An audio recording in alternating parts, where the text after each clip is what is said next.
fixat en un dels exemples que ara esmentava Gallego, Fercable, que forma part del grup Prysmian.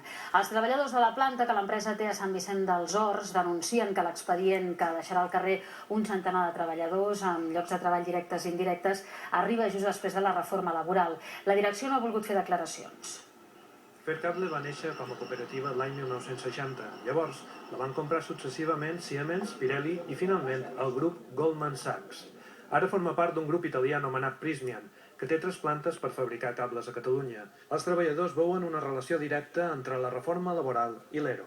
Y esto le facilita mucho las cosas a la empresa, porque con la anterior reforma laboral teníamos medios suficientes para demostrar y tirar todos los argumentos de la empresa y conseguir que la administración hiciera un informe favorable a nosotros y desfavorable para la empresa. Ya en la planta de Vilanova se les tiró un expediente de extinción de contratos hacia atrás por este mismo motivo, por la falta de información y porque no se pudo demostrar que realmente fuera necesario echar a los trabajadores.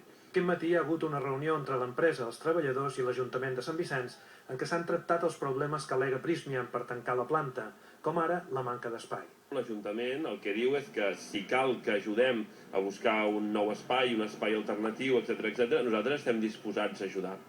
L'empresa descarta aquesta ajuda perquè diu que les consideracions de mercat li impedeixen tirar endavant.